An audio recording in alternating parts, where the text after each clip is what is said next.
এই টেকনিকটা যদি ব্যবহার করতে পারো, পরীক্ষার হলে প্রশ্ন ঘুরে দিলেও তুমি আনসার করতে পারবা। এইভাবে যদি প্রিপারেশন নিয়ে যেতে পারো, পরীক্ষার হলে প্রশ্ন যতই ঘুরে তুমি আনসার করতে পারবা। এই তিনটা চ্যাপ্টার থেকে প্রশ্ন একটু ঘুরে দিতে পারো।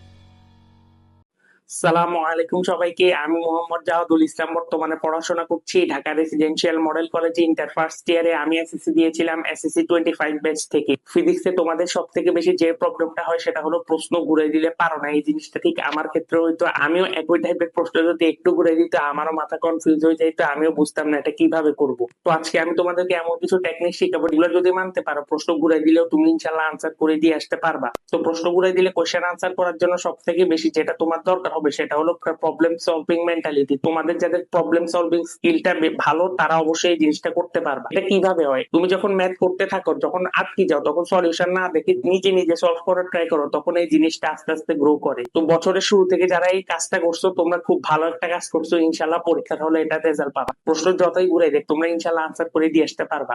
এখন কথা হচ্ছে, ভাইয়া আমরা তো এই জিনিসটা প্র্যাকটিস করি না, আমরা কিভাবে করব?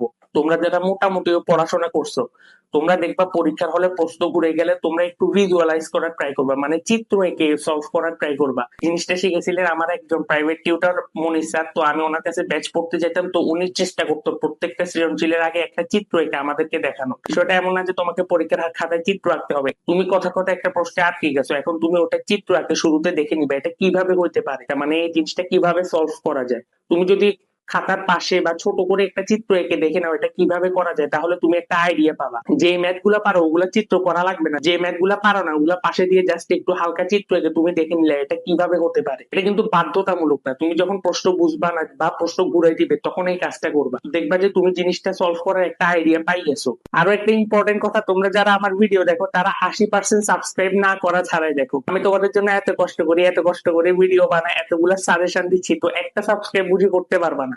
তো এখন রাত হইতেছে, আমি তারপরেও তোমাদের ফিজিক্স নিয়ে ভিডিও বানাইতেছি, কারণ তোমাদের কালকে পরীক্ষা শেষ হওয়ার পর পর এগুলো আপলোড করতে হবে।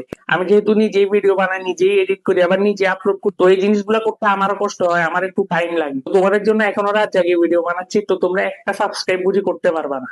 মানে এত ছোট বয়সে স্বার্থপর হয়ে গেলে একটা সাবস্ক্রাইব করতে পারবা না। সামনেও ইনশাল্লাহ যে গ্রুপিয়াল সাবজেক্ট গুলো আছে ওগুলোর জন্য তোমাদের জন্য অনেক অনেক ভিডিও নিয়ে আসবো, অনেক অনেক সাজেশন নিয়ে আসবো। তো এত ছোট বয়সে স্বার্থপর হয়ে গেলে একটা সাবস্ক্রাইব করে দিই। আর যারা সারা বছর কিছু পড়ে নেই তাদের জন্য জিনিসটা একটু কঠিন হবে, কারণ প্রশ্ন ঘুরে দিলে তোমরা বুঝবা না। কারণ তোমরা এখন যেই ম্যাথ গুলা করে যাবা ওইগুলা যদি একটু ঘুরে দিয়ে তোমাদের না বুঝারই কথা, তোমাদের জন্য একটা ফাঁকিবাজি টেকনিক শিখে দিই, তোমরা সূত্র গুলা মুখস্থ করে যাও এটলিস্ট, তাহলে কোনো না কোনো ভাবে তোমরা সলভ করতে পারবা। তুমি যদি সূত্রই না পারো ওই ম্যাথটা কিভাবে করবা?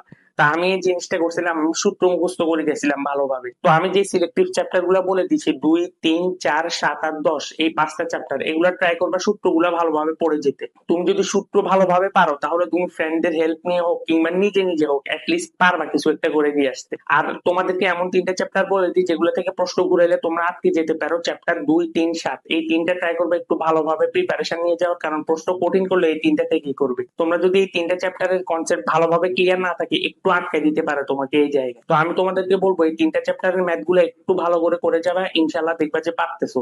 কারণ কাহিনী করলে এই 3টা চ্যাপ্টার থেকেই করবে, অন্য চ্যাপ্টার গুলা থেকে কাহিনী করবে না। তো ভিডিওটা যদি সামারি করি, পরীক্ষার হলে যদি আটকে যাও বা প্রশ্ন ঘুরাইতে, তাহলে খাতায় কি করবা, চিত্র এঁকে নিবা, চিত্র এঁকে এটা সলভ করার ট্রাই করবা, তাহলে তুমি আইডিয়া পাবে। 2 নম্বরে ভালো করে সূত্র মুখস্থ করে যাবা যে চ্যাপ্টার গুলোর জন্য সিকিউ প্রিপারেশন নিচ্ছ। 3 নম্বরে চ্যাপ্টার 2, চ্যাপ্টার 3 আর চ্যাপ্টার 7, এই 3টা চ্যাপ্টার একটু ভালোভাবে প্রিপারেশন নেওয়ার ট্রাই করবা, কারণ কোশ্চেন হার্ড করলে এই 3টা চ্যাপ্টার থেকে করবে, বাকিগুলো তো আহামরি কঠিন না। আর লাস্টে সব থেকে মোস্ট ইম্পর্টেন্ট কথা, চ্যানেলটাকে অবশ্যই সাবস্ক্রাইব করে দিবা। মোমেন্টে তোমরা যে কোনো ধরনের প্রবলেম ফেস করলে আমাকে অবশ্যই কমেন্ট বক্সে জানাবা, আমি সবার কমেন্টে রিপ্লাই করবো। দেখা হবে নতুন কোনো ভিডিওতে। টাটা।